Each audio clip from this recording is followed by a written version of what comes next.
Hello all, welcome back to the BioRocks channel. In this video today we are going to learn about the chronic kidney disease. The last video that we have learned was about the acute kidney disease, right? The acute kidney failure, which was called as acute renal failure earlier.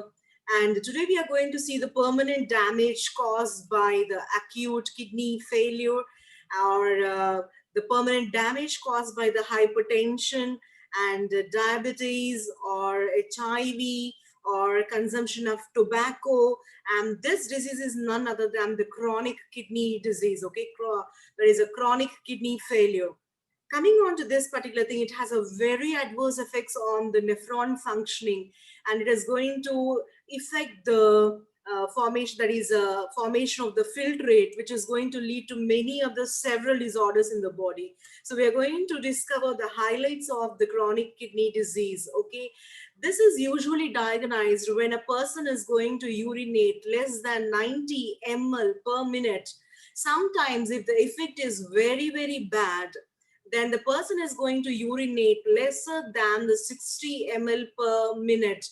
And the only treatment that is going to be left for this particular chronic kidney disease is going to be either the kidney transplantation, or it's going to be the what we call is dialysis process. Okay, so let me just share the whiteboard with you such that I can start my lecture today regarding the chronic kidney disease. Okay, yeah, coming on to, so the topic that we are learning is going to be the one which is being called as chronic, okay, kidney failure. Compared to the acute kidney failure, this is not reversible.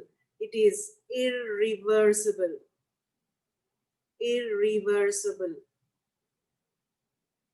Okay, this has a very bad effect where the chronic kidney failure is going to ultimately lead to the complete renal dysfunctioning. Renal dysfunctioning. Okay, so we'll be seeing the leading causes for the chronic kidney failure. Okay, the most important thing that we have to look here is regarding the hypertension. Hypertension, how this is going to lead to chronic kidney disease. Okay, first coming on to a person when he suffers with generally high blood pressure, what happens is the artery linings actually are going to become thickened. Okay, so they are going to be thickened, their walls are going to be thickened, due to which the lumen is going to be narrowed down. So the lumen of these blood vessels is going to be narrowed. So lumen is narrowed down. Okay, so first thing is the high blood pressure is going to lead to the what you call is thickening of the arteries. Okay, thickening of the arteries, and these thickening of the artery is going to lead to the narrowed blood vessels, due to which what happens is there is a high pressure built up inside the blood vessels. Okay, high pressure built up, and what happens is the blood flow to the organs is going to be decreased. So it's going to be decreased blood flow, due to which what happens is the supply of oxygen and the supply of the nutrients to those organs is going to be decreased. And this condition usually is being called as ischemic conditions. Ischemic conditions. Okay, so since the blood flow has decreased, the availability of the oxygen, or the supply of the oxygen and the supply of the nutrients to the organs have decreased. In the same thing can be seen even in the kidneys, because your renal artery is getting narrowed down, and ultimately the blood vessel gets narrowed down, building up a high pressure, decreasing the blood flow, and at last in your glomerulus you can see a ischemic condition. And due to this what happens is the macrophages the macrophages, they just rush to this particular, what we call is glomerulus, which has suffered the ischemic condition, and these macrophages are going to release, the transforming, they are releasing some transforming, what we call is the enzymes here, okay, like the beta factors. So now what happens is these beta factors, what they do is they are going to actually now they are going to attack the mesangial cells, I'll tell you what are these mesangial cells, okay? These are the mesangial cells. So what are mesangial cells is nothing but, you have learned in the what you call is Malpighian capsule regarding the capillaries in the Bowman's capsule, called as what? Called as a glomerulus. So the blood vessels here are nothing but the capillaries, called as glomerulus, are lined by this particular mesangial cells. Mesangial cells can be actually compared to that of the smooth muscle cells, because they are also comprised of the proteins like actin as well as myosin. And actually these mesangial cells are nothing but, these are the ones which are going to regulate the flow in your glomerulus, okay, in your capillaries, glomerulus, because these are like the smooth muscle cells, they are lining up your glomerulus, and they regulate the contraction and relaxation of your glomeruli, okay. So coming on to these mesangial cells are being attacked, due to which what happens is they regress. Regress is nothing but they get back into their earlier stage, which is actually mesangial cells are the mature cells which are being formed from the what you call is a mesoblast or mesangioblasts. You can call it as mesangioblasts. These are the basic primary cells from where the mesangials formed. But later, because of the beta factors released here, they are regressing and forming the primitive cell structure, which was being called as a mesangioblast. And these cells, now what they do is they release lots and lots of extracellular matrix. They release lots of extracellular matrix in the glomeruli. Now what happens is this matrix is going to actually thicken up your glomerulus. So your glomerulus is going to get thickened up, and this condition is being called as your glomerular glomerular sclerosis. So this is a condition seen here. I'll show you an image of this, you will understand. Due to this, what happens is as your glomerulus is becoming thickened, hardened, and scarred out due to sclerosis, now what happens is the net filtration or the nephron filtration, what we are going to see actually what it produces, the filtrate is going to drop down, and ultimately what happens is the nephron function your nephron functionality is going to be dropped down, which is going to ultimately lead to the chronic kidney failure, where a person will release the what you call is urine, which is less than 60 ml per minute, okay, in a very adverse condition. And this will be continued for more than 3 months.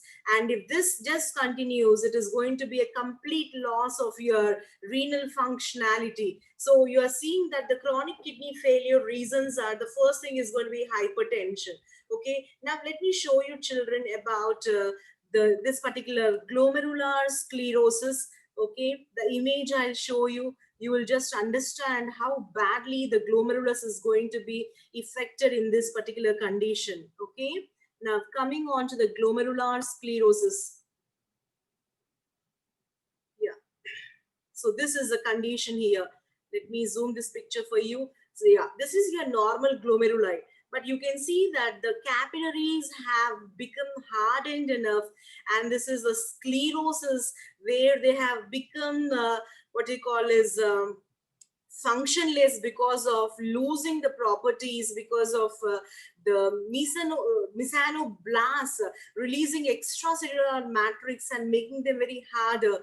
And this condition is going to actually lead to the less filtrate formation. You can see that this yellow thing that he has given, this particular thing in the space, is hold togetherly the urine or the filtrate which is actually produced.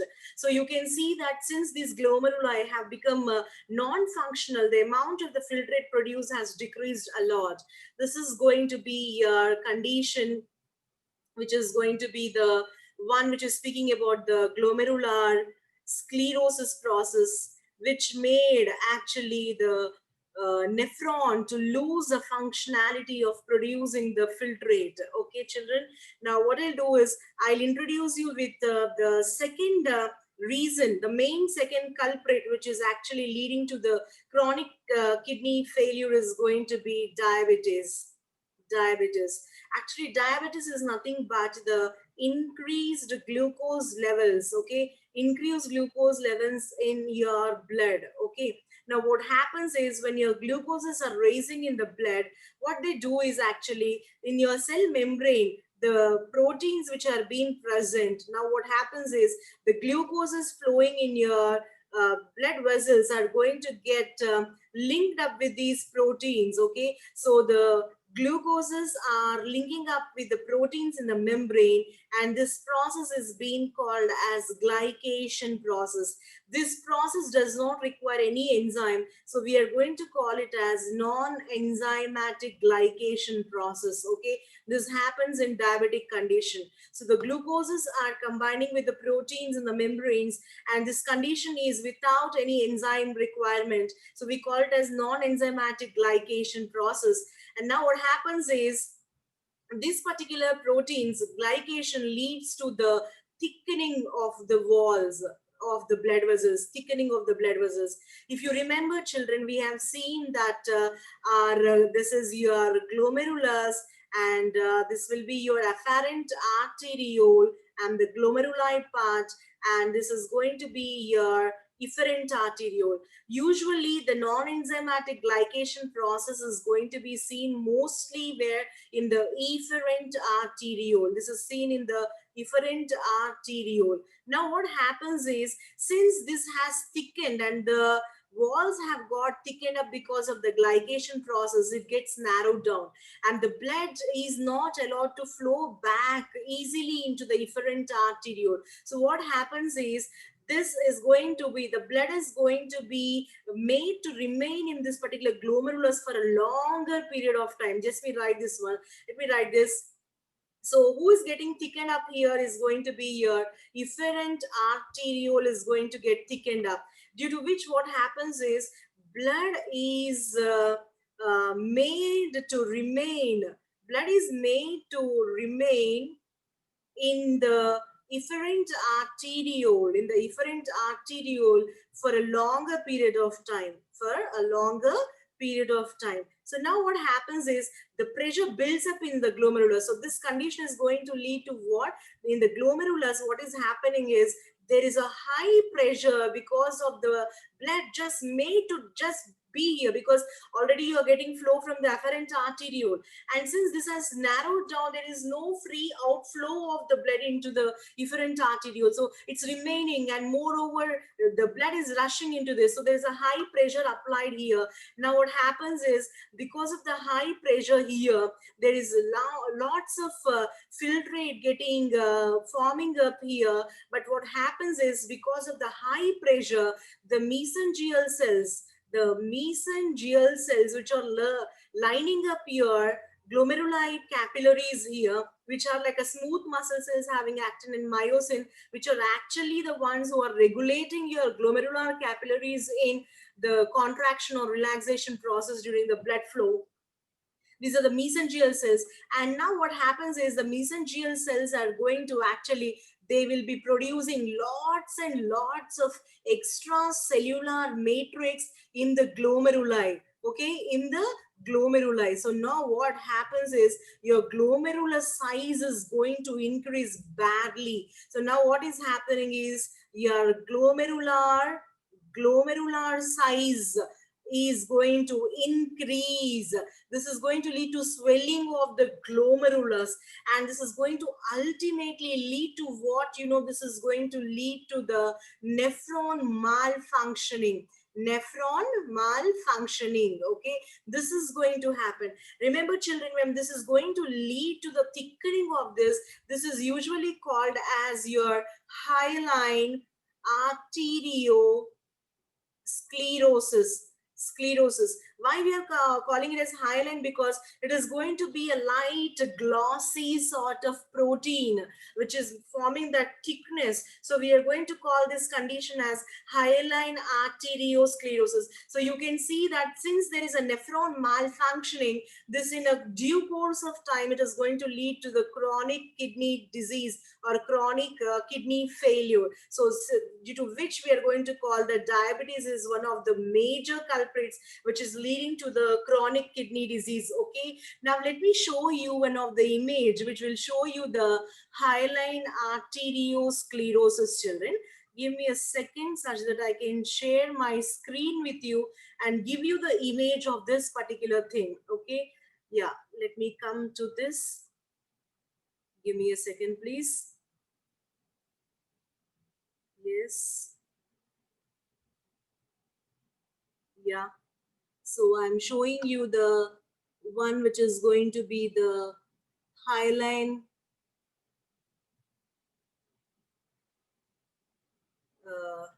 hyaline arteriosclerosis. So this is the one. You can see that this glossy pink colored thing that has developed over your artery is going to be, see, he has given you a glass pink proteinaceous material which is forming up here, is going to narrow down the lumen here. Okay, so this is going to be the hyaline arteriosclerosis seen generally in the diabetes patients. Okay, this is seen in the diabetes patients. Okay, children, let me share my whiteboard with you such that I can go for the next topic here. Okay, so coming on to children, I spoke about this particular diabetes. So we saw that generally the two most important culprits in the community which is causing the chronic kidney disease is, one is going to be the hypertension, the second is going to be the diabetes. Okay, not only this but also consumption of tobacco, and in a severe infections like HIV, and people when they are taking the medications for the autoimmune disorders, and when they are being infected with what you call is rheumatoid arthritis, which is also autoimmune disorder. These are the conditions which are going to ultimately lead to the chronic kidney failure. Okay, so what happens is, what will be the results of the chronic kidney failure is going to be the first thing. Remember that your kidneys are the ones which are going to actually activate vitamin D in your body. They are going to activate vitamin D in what? In absorbing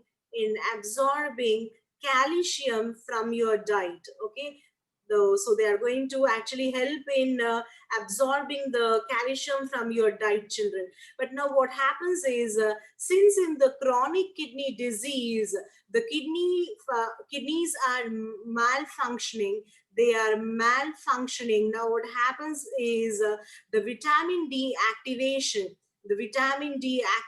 is going to be reduced, due to which the calcium absorption from your body is going to be, that is from your diet, is going to be decreased, due to which now what happens is, your parathyroid gland is activated more, and the parathormone is being poured up continuously in high levels in order to compensate the calcium loss from the that is in the blood as it is dropping down. So now what the parathormone, so this is your parathormone released by your parathyroid gland. Okay, parathyroid gland. Since parathyroid gland is detecting the low levels of the calcium in the blood, now it releases continuously parathormone. Now what it does is, it is going to actually get the calcium from the bone and releases it into the blood. So now what happens is, as bone is continuously losing up its calcium here,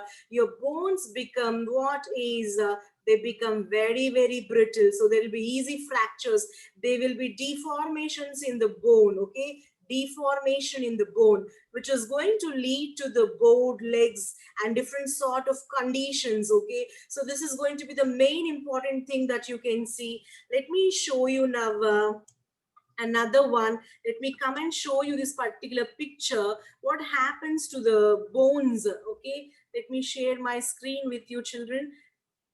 Yeah, I'll be sharing my screen with you now. I'll be showing you the image, which is going to be actually the one which is going to lead to the deformities in the bones. Okay, this is being called as a renal osteodystrophy, because bones are getting deformed and the person is now seen in a condition called as bowed legs. Okay, this is a severity if your kidneys are going to malfunction, because that ultimately is going to affect the vitamin D activation. Okay, now what I'll do is, children, let me share the whiteboard once again, such that I can go to the further topics. What will be the effects if there is going to be the nephron malfunctioning? Okay, so first condition that we saw is kidneys are regulating the vitamin D activation.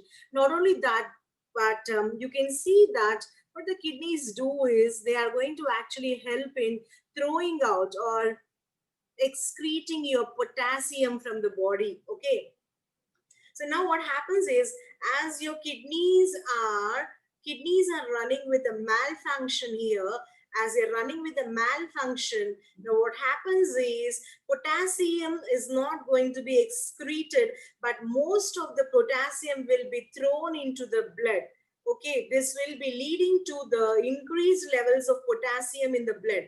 So this condition is being called as hyperkalemia. Hyperkalemia. Children, remember, this is a very worse condition where we can see that it is going to lead to the malfunctioning of the heart, because it leads to a condition called as cardiac arrhythmias, which means that the rhythmic beats of the heart are going to be disturbed. Okay, so this will be the condition that can be seen when a person suffers with the malfunction. Not only that, children, but what happens is your kidneys are going to actually help in excreting the nitrogenous waste. Especially we are removing it off, that is the component called as urea.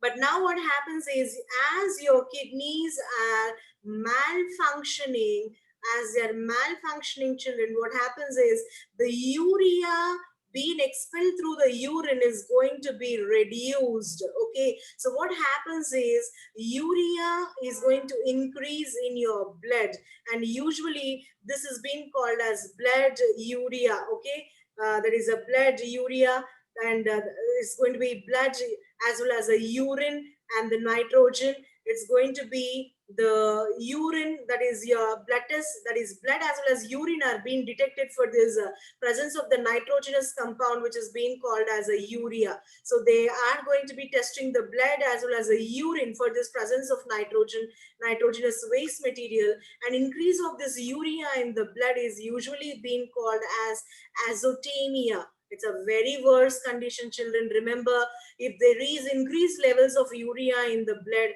this will lead to nausea, coma, and ultimately it will be leading to even death. And sometimes what happens is it affects the blood clotting factors, due to which the time taken for the blood clot is going to be what we call is increased. So the clot doesn't happen quicker like in a normal person. This is going to be the condition. Now let me show you, children, there is a condition where we can see that if the urea increases in your blood, what happens is urea is going to be thrown out from your skin, and your skin is going to actually excrete the urea in form of flakes. You know, they are going to throw it out, and actually it is being called as uramic frost, we are going to call. So you can see this person and this thing that you can see as a frost here. What is frost? Actually, you can see in your deep freezer, right? So the frost, this white color thing which is coming out from your skin, is none other than the urea being removed off from the body, children. Okay, so this will be the severity which is being caused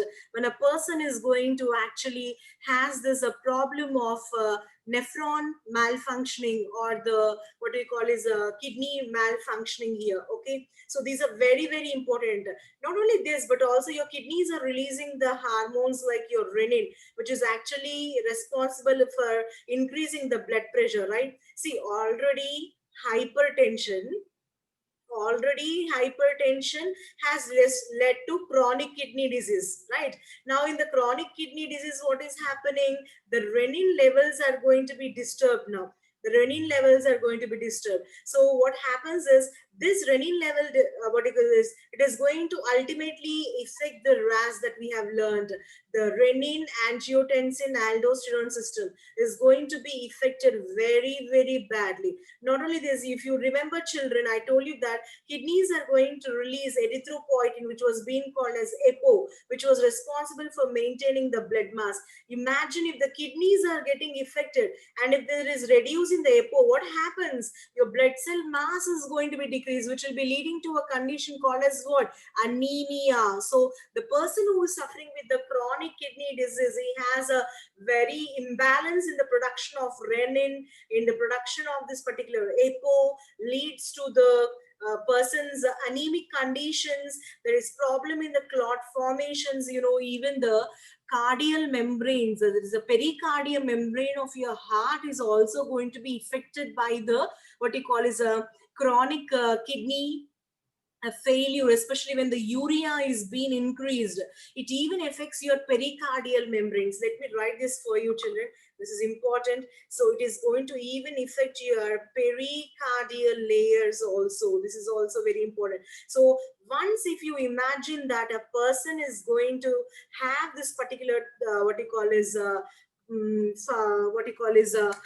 condition where a person is suffering with this particular chronic kidney disease, it is going to be just what were the reasons were the general conditions like your hypertension and the blood pressure, right? But if once a person suffers with the chronic kidney disease, what happens is you can see that the skin is removing of the frost, as well as the heart pericardial membranes are being affected by it. Even your what you call is filtration rate got decreased. Many of the unwanted toxins, they get into the blood. There is accumulation of fluids into the body leading to edema. Okay, so what is only one treatment for these patients is going to be, since it is not a reversible process, a reversible damage leading ultimately to death, so the only thing that is going to actually help these patients is going to be either the dialysis process or it's going to be a kidney transplantation process. Okay, so children, next video, this video, I hope I made it 100% clear for you that what is chronic kidney disease, how it is diagnosed, how the urine production is reduced, and what are the general diagnostic things that a person is going to look at, what are the treatments for it. So in the next coming videos, we'll be learning about the treatment that is going to be the dialysis, as well as we're going to be learning about the kidney transplantation. Okay, I think you children have understood it. Okay, I just want you to just go through all the other excretion videos such that it will be helping you in learning this particular video. Okay, thank you very much, children, for spending your time and learning this. And thank you very much. If you like this video, please, I beg you to just hit a like button and comment about the way you felt this particular topic, and just give and hit a like button, as well as just please share this channel to your near ones and friends. Okay, thank you very much, children. Thank you all.